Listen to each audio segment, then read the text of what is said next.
Menteri Perhubungan Budi Karya Sumadi menyebut Bandara Ibu Kota Nusantara IKN Kalimantan Timur sudah beroperasi. Namun baru beroperasi khusus untuk pemerintahan, bukan untuk umum. Bandara IKN sudah beroperasi tetapi belum untuk umum. Sementara ini baru khusus untuk government, kata Budi.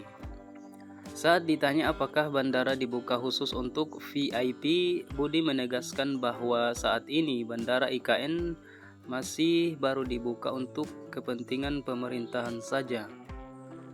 Bukan untuk VIP, pokoknya untuk government sementara ini, ucapnya. Sebelumnya Menhub Budi Karya menjelaskan Bandara Nusantara di IKN baru bisa didarati pesawat berbadan lebar seperti Boeing 777 pada Desember 2024 mendatang. Nantinya Bandara Nusantara yang memiliki luas 347 hektar itu akan memiliki landasan pacu 3.000 meter dan lebar 45 meter serta terminal seluas 7.350 meter persegi. Pesawat besar Boeing 777 bisa mendarat di sana tapi nanti Desember, ungkap Budi Karya di Evening Up CNBC Indonesia.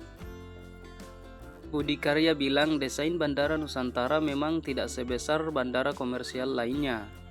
Ini merupakan arahan langsung dari Presiden Joko Widodo. Sementara itu Budi Karya menyebut jarak Bandara Nusantara ke pusat IKN sekitar 20-22 menit. Pak Presiden berpesan bandara tak perlu besar, yang penting hijau. Dan di situ saya minta Pak Nyoman Nuarta untuk membuat patung Garuda di tengah kolam dan ikonik di sana, ucapnya. Bandara Ibu Kota Nusantara IKN siap menyambut Presiden Joko Widodo. Hal ini seiring dengan Menteri Perhubungan Budi Karya Sumadi yang memastikan bandara itu siap beroperasi, namun bukan untuk umum. Untuk diketahui, Jokowi kabarnya akan berkantor di Ibu Kota Nusantara IKN, Kalimantan Timur selama 40 hari. Kepindahan Jokowi tepatnya mulai 10 September hingga 19 Oktober atau hingga purna tugas. Kepala Presidential Communication Office atau PCO, Hasan Nasbi mengungkap alasan Jokowi berkantor di IKN. Salah satunya karena Istana Garuda tempat Presiden akan berkantor siap digunakan. Jadi wajar jika Presiden ingin merasakan bekerja di Istana Garuda sebelum estafet pemerintahan diserahkan kepada Presiden berikutnya. Bagaimanapun ini legasinya beliau, kata Hasan. Kementerian Perhubungan melaksanakan proses kalibrasi terhadap seluruh fasilitas dan peralatan di Bandara Nusantara di Ibu Kota Nusantara IKN guna memastikan kesiapan operasional bandara sesuai dengan standar keselamatan penerbangan. Menteri Perhubungan Budi Karya Sumadi dalam siaran pers di Jakarta menyampaikan bahwa penerbangan misi kalibrasi ini dilakukan pada Selasa sebagai tindak lanjut pelaksanaan verifikasi Bandara Nusantara yang dilakukan pada 8 sampai tanggal 9 September 2024. Proses kalibrasi bandara dilakukan untuk memastikan keamanan dan keselamatan penerbangan serta untuk memastikan pengoperasian peralatan pendukung transportasi udara berjalan dengan benar dan akurat. Kalibrasi merupakan tahap awal dari serangkaian evaluasi yang dilakukan untuk memastikan keamanan dan keselamatan penerbangan di sebuah bandara. Proses ini mencakup penyetelan dan pengujian terhadap peralatan bantu pendaratan seperti radar dan sistem navigasi. Ia menyebut setelah proses kalibrasi selesai, bandara dapat digunakan untuk kunjungan kerja Presiden.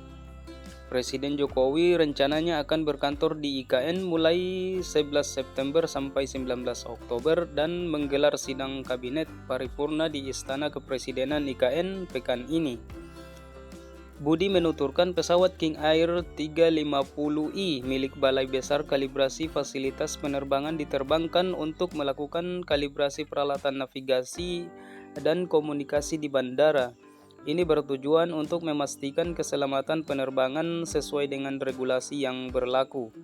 Selain melakukan kalibrasi peralatan navigasi, penerbangan uji coba menggunakan sistem navigasi berbasis kinerja atau PBN juga dilakukan untuk memverifikasi kesesuaian prosedur penerbangan. Setelah tahap ini, Kementerian Perhubungan akan melaksanakan sejumlah penilaian lebih lanjut sebelum mengeluarkan rekomendasi operasional bagi pengelola bandara. Kemenhub mencatat progres pembangunan Bandara Nusantara cukup signifikan. Runway yang tersedia saat ini sudah mencapai 2.200 kali 30 meter. Sementara itu, pembangunan terminal VVIP telah mencapai lebih dari 90%, sedangkan untuk terminal VIP telah terampung hampir 80%. Pembangunan fasilitas penunjang bandara seperti menara pengawas lalu lintas udara, gedung-gedung operasional, dan gedung pemadam kebakaran dan penyelamatan terus dikebut. Adapun infrastruktur jalan akses utama menuju bandara telah mencapai progres pembangunan hampir 100%. Melihat perkembangan pembangunan tersebut, Menhub optimis Bandara Nusantara akan selesai sesuai target, yaitu pada 31 Desember 2024.